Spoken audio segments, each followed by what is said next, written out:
Good afternoon friends. তো দেখো চলে এসেছি রান্নাঘরে, কিন্তু আজকে আর রেগুলারের মতন আর আসিনি। আজকে একেবারে চাদর টাদর মুড়ি দিয়ে তো একেবারে প্যাক করে এসেছি। প্রচণ্ড ঠান্ডা জানো তো, আর ঠান্ডা আজকে রোদ নেই, সব থেকে বড় কথা। রোদ থাকলে তবু একটু রোদে গিয়ে দাঁড়িয়ে গাটা একটু গরম করে নিই, কিন্তু রোদ নেই বলে না ঠান্ডাটা যেন আরও বড্ড বেশি লাগছে। ঠান্ডা হাওয়াও দিচ্ছে, রান্নাটা করতে হবে তাই করছি। আর যেন মনে হচ্ছে গিয়ে যেন চুপ করে বসে থাকি কোথাও। আর আজকে করব, ভাত বসিয়ে দিয়েছি দেখতে পাচ্ছ, আর এদিকে মাছ ভাজা হয়ে গেছে এই জন্য।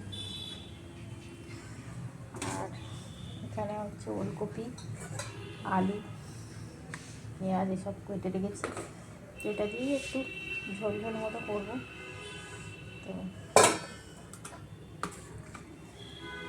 চলো শুরু করে দিই। সকাল থেকেই শরীরটাও আজকে যেন ভালো নেই, মানে শরীরটা ভালো নেই বলতে গলা ব্যথা করছে। সকালে উঠেই দেখি গলাটা ব্যথা ব্যথা, তারপরে সর্দি সর্দি মতো, তো মাথাটা যেন ভারী, কত রকম প্রবলেম হচ্ছে। তো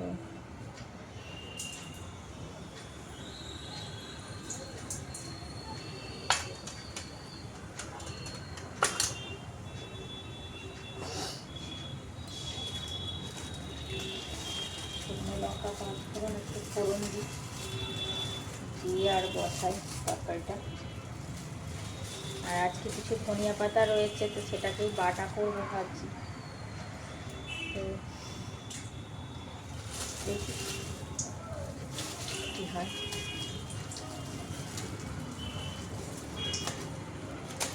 রোদ না থাকলে ভালো লাগে বলো,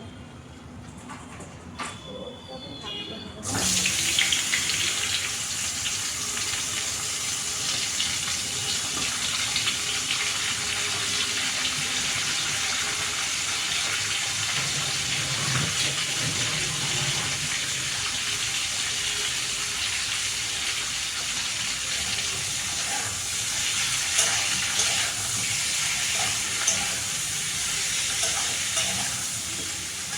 পা দুটো মানে চিনতে চাইলে মনে হয় কোনো ছাড় পাবো না, পা দুটো মানে এরকমই হয়ে আছে।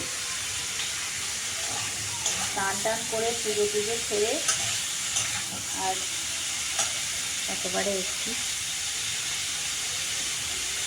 আর ছেলে তো আজকে তাকে স্নান করাবো কী করে সেটাই ভাবছি। সে তো সকাল থেকেই বলছে আমি আজকের আর স্নান করবো না, আজকের আর স্নান করবো না, কী করবো সেটাই ভাবছি।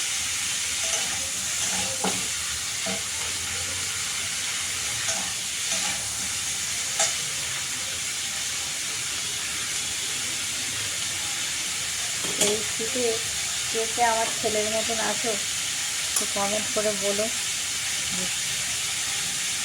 টান টান একেবারে বন্ধ করে দেয়,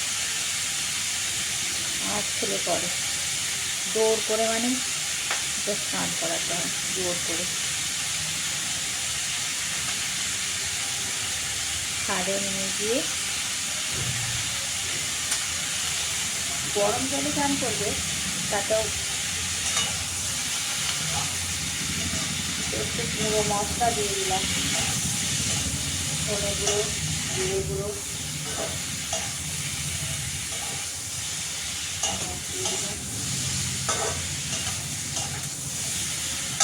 টাটকা মাছ তো নর্মালভাবে বেশি মশলাপাতি না দিয়ে সিম্পল করলেই দেখতে বেশি ভালো লাগে, বেশি তোড়জোড় করে না করলে। চলো বন্ধুরা আসছি, দেখতে থাকি।